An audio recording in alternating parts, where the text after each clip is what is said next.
Nag-isip si Lin Xuan, kung kaya pa niyang magpadala ng mga sulat pauwi, patunay na hindi pa ganoon kalala ang sitwasyon ng digmaan sa front lines. Sige, Uncle Zhao, aalis na ako. Nang makita si Lin Xuan na aalis, nagmamadaling tinawag siya pabalik ng matandang butler. Teka, plano ba ni Young Master na pumunta sa front lines? Ngumiti si Lin Xuan. Siyempre, ang Young Master na ito ay sumali sa isang immortal sect, ngunit ang Nanyang Dynasty ay pa rin ang aking lupang tinubuan. Paano ko hahayaan na Year-Okon ito ng mga dayuhang kaaway? Nagmamadaling sinubukan ng matandang butler na pigilan siya, ngunit ang front lines ay labis na mapanganib. Ilang nascent soul powerhouses ang nalaglag sa battlefield nitong mga nakaraang taon. Young Master ay dapat mag-ingat. Mahinang ngumiti si Lin Xuan. Uncle Zhao, huwag kang mag-alala. Hindi ko man lang pinapansin ang maliit na Liang Dynasty. Kahit may 10th Liang Dynasties, kaya ko silang puksain sa isang kisap mata. Haha, gusto pang sabihin ng matandang butler ang iba, ngunit sumabad si Fang Bai. Okay lang, Uncle Zhao. Napakalakas na ni Lin Xuan ngayon. Maniwala ka lang sa kanya. Pagkatapos sabihin ang lahat ng iyan, walang magawa na bumantong hininga ang matandang butler. Kayo dalawa, naaalala ko nang umalis si Young Master sa bahay, nasa early foundation establishment stage pa lang siya.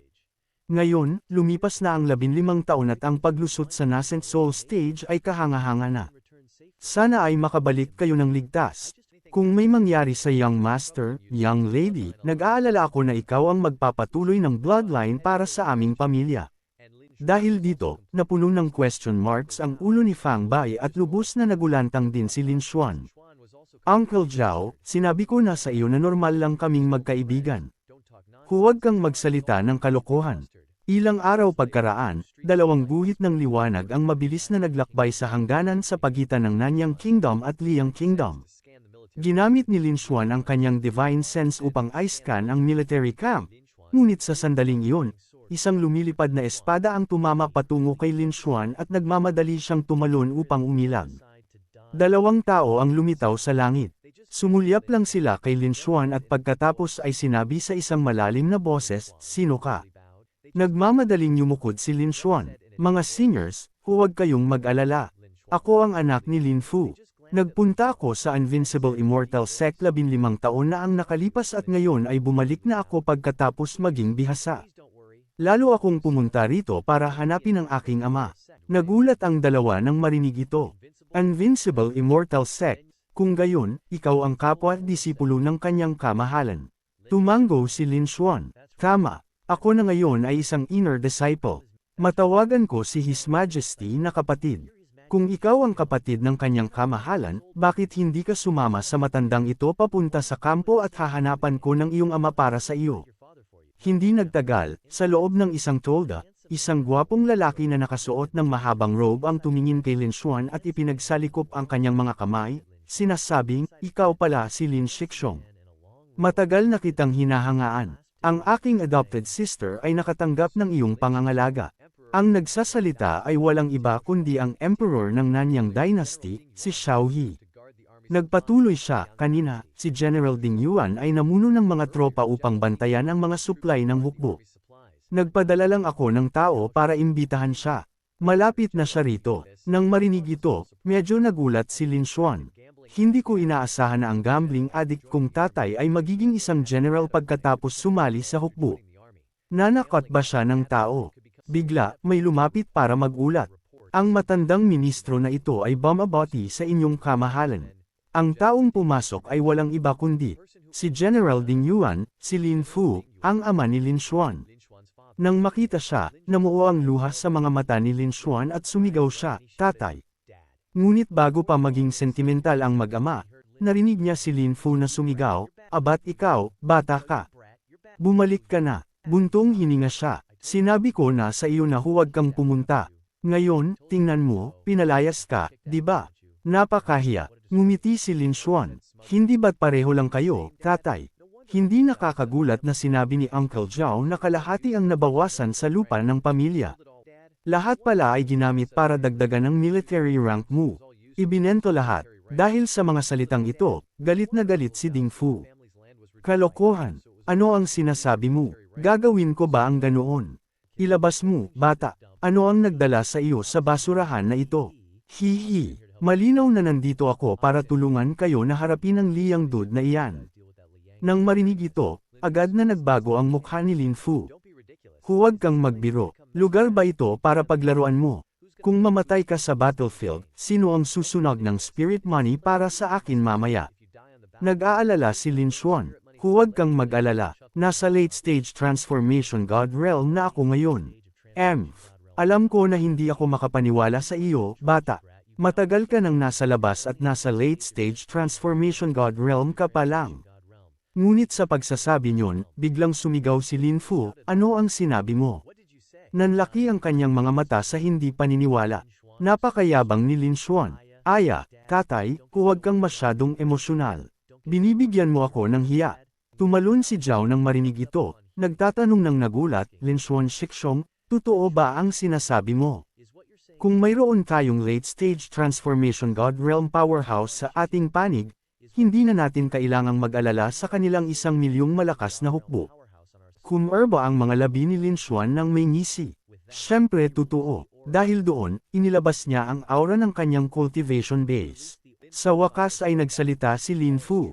Bagaman totoo na mas mahusay ang iyong talent kaysa sa karamihan sa Nanyang Dynasty, napakaikli ng 15 taon. Nang walang napakalaking dami ng resources, imposibleng makamit ang antas na ito ng cultivation. Magtapat ka ng tapat, gumawa ka ba ng ilang shady moves?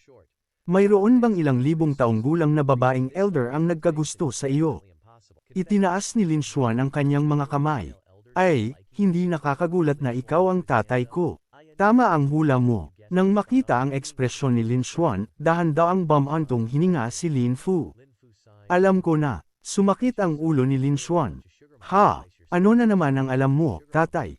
Ngumisi si Lin Fu. Ngunit hindi mo maaaring isakripisyo ang iyong sarili upang maglingkod sa isang grupo ng mga sugar mamas para sa mga resources, di ba?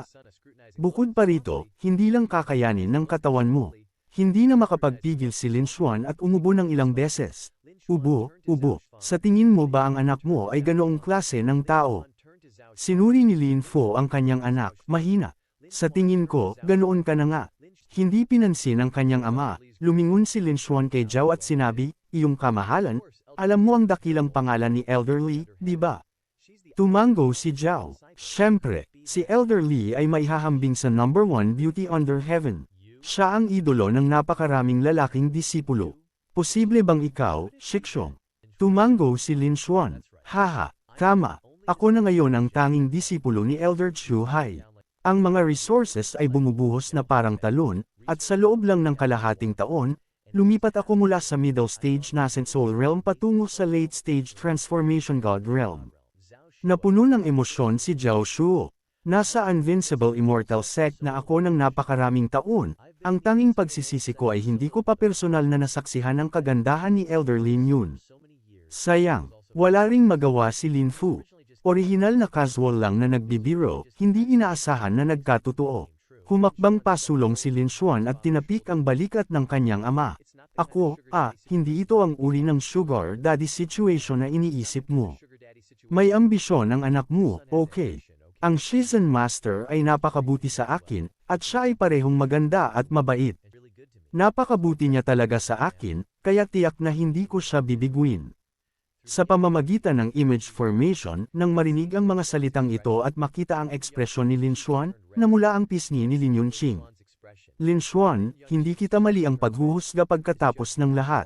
Sa tabi niya, ang dalawang maliit na katulong ay pumalakpak. Napakagaling. Ngumiti na sa wakas si Master. Mukhang tapos na ito. Hindi nga pala nagkamali si Master sa kanya. Kasabay nito, sa panig na ito, nagsalita si Zhao, mabuting ipagdiwang ang pagbabalik ni Shikshong. Magtapon tayo ng piging ngayong gabi at uminom tayo hanggang sa mabusog. Okay, maghahanda ako. Si Fang Bai, na tahimik sa buong panahon, ay sa wakas ay nagsalita. Mas mabuti kung ako na ang pumunta. Sa wakas ay nagkaroon kayo ng pagkakataong magkita, manatili lang kayo rito at magkwentuhan. Binigyan siya ni Lin Xuan ng thumbs up. Fang Bai, the best ka. Hihi, gawin mo na. Tama, sige, at sabihin mo sa ibang sundalo na maaari silang uminom ng gusto ngayong gabi. Ngunit habang kumakalat ang impormasyon, isang madilim na anino ang umalis sa kampo ng Nanyang Empire. Hindi nagtagal, sa kampo ng hukbo ng Liang Kingdom. Sabihin mo ulit, ano ang sitwasyon doon? Ang nagsasalita ay walang iba kundi si Emperor Liang. Sa madilim na anino ay ang spy na ipinadala ni Liang sa Nanyang Kingdom, na sinabing, ipinapalam ko sa inyong kamahalan. Si Zhao ay hindi alam kung anong nangyari, bigla siyang naghahanda ng piging para sa hukbo upang uminom ng husto. Nalilito rin si Liang, nilingon ang kanyang strategist at nagtanong, strategist, ito ba ay isang conspiracy? Dahan-daw ang kinaway ng strategist ang fan sa kanyang kamay, nag-iisip. Bago ang ganap na lakas, anumang conspiracy ay panandalian lamang. Ang Nanyang Dynasty ay nakapanatili hanggang ngayon batay lamang sa natitirang mga pundasyon nito. Ngayon na mayroon tayong 2 milyong armored cavalry, isang assault, at 20 transformation God Realm cultivators, ang pagpapabagsak sa Nanyang Dynasty ay isang utos lamang mula sa inyong kamahalan. Bahagyang tumango si Liang nang marinig ito. Kung gayon, ayon sa strategist, kailan ang pinakamagandang oras para umatake? Siyempre ngayong gabi. Ang Iron Cavalry ng inyong kamahalan ay tiyak na babasagin ang buong Nanyang Dynasty. Nang makita ang Imperial Preceptor na nagsalita ng ganoon, binunot ni Liang ang kanyang Azure Treasure Sword at sumigaw, lahat ng cultivators, pakinggan ang aking utos. Ngayon, sumama kayo sa akin sa Southern Yang Camp at patayin muna ang lahat ng kalabang cultivators. Tungkol naman sa Imperial Preceptor, pamunuan mo ang main army at magbigay ng support mula sa likod. Ngayon ay susukuban natin ang buong Southern Yang Kingdom. Kasabay nito, sa loob ng kampo ng Southern Yang Kingdom, masaya pa rin ang kapaligiran. Uminom pa. Hindi na ako makakainom pa. Bakit ka nagsasabi ng hindi, bilang isang lalaki? Halika, tuloy ang inuman. Tuloy ang inuman. Habang umiinom at nagkakatuwaan, kumalat ang divine sense ni Lin Xuan, naramdaman ng mga cultivators na papalapit sa kanilang kampo. Ang sulok ng kanyang bibig ay hindi mapigil ang kumerba. Sa wakas ay dumating na sila. Samantala, ang mga cultivators ng Southern Yang Kingdom ay sabay-sabay na nagtataas ng kanilang mga tasa nang marinig nila ang tunog at tumingin sa kanilang lasing na mga mata. Ha! Anong tunog iyon kanina? Hindi maganda. Si Emperor Liang ay namumuno sa mga transformation stage cultivators dito. Nang makita ang karamihan na nagpapanik, umakbang pasulong si Lin Xuan, mahinang ngumiti. Lahat, mag-relax. Tuloy lang ang inuman. Bakit hihinto para sa maliit na bagay na ganoon? Nang makita si Lin Xuan na gustong umalis, tumayo si Zhao, nag-aalangan na sinasabing, ngunit mayroon silang mahigit 2 transformation stage cultivators. Ikaw lang ay baka. Hinaway ni Lin Xuan ang kanyang kamay. Huwag kang mag-alala. Ang pagharap sa mga nobodies na ito, kaya ko silang puksain lahat sa isang kamay. Bigla, isang transformation stage cultivator ang humakbang pasulong. Ang matandang ito ay handang sumama kay Young Master Lin Xuan sa hangganan para sa isang duel. Sa loob ng ilang dekada, paulit-ulit na ninakawan ng Liang Dynasty ang ating mga lupain, ginugulo ang ating mga tao, at ngayon ay naglakas loob silang maglunsad ng isang full-scale attack, sumalakay sa ating bansa. Hindi maglalakas loob ang matandang ito na magyabang tungkol sa katapatan, ngunit handa akong ipaglaban ang aking buhay upang patayin ang kaaway at magtatag ng prestihiyo para sa ating bansa. Inyong kamahalan, huwag kang panghinaan ng loob. Tiyak na makakahanap tayo ng paraan upang manalo sa laban na ito. Oo, ang matandang ministro na ito ay handa ring sumama. Nang makita ang morale ng kanyang panig na ganito, inihampas ni Zhao ang mesa at sumigaw, mabuti. Dahil sinabi ninyo na iyan, hindi ako tatanggi. Binunot niya ang isang maliit na kutsilyo, sinugitan ang kanyang kamay at nagpatak ng ilang patak ng dugo sa alak, pagkatapos ay itinaas ito at sumigaw, nais ko sa inyong lahat ng isang matagumpay na pagbabalik. Hinayla ni Fang Bai ang kanyang manggas, nagtatanong, paano ako?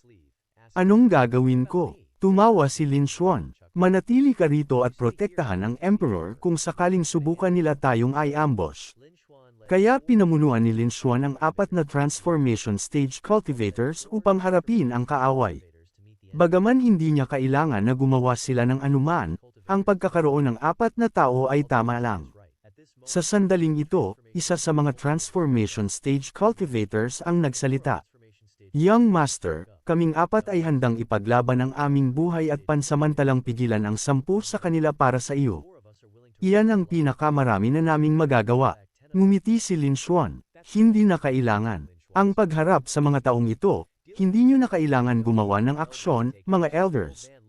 Nagtakang tumingin ang matandang lalaki kay Lin Xuan, nagtatanong, kung gayon, ano ang kailangan naming gawin? Itinaas ni Lin Xuan ang isang daliri. Hihi, humanap lang kayo ng ligtas na lugar at maghintay na sumigaw ng 666 para sa akin. Lalong nalito ang mga transformation stage cultivators. Ano ang 666? Hindi nagtagal, nagkita ang dalawang panig. Sa sandaling dumating siya, ngumisi si Liang. Wala na bang tao sa Southern Yang Kingdom?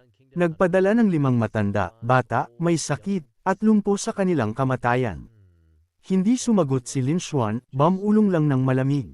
Nang makita ang kanyang ugali, sinabi ni Liang sa isang malalim na boses, iyan lang ba ang kaya mo? Pinapayuhan kitang huwag mag-aksaya ng iyong enerhiya.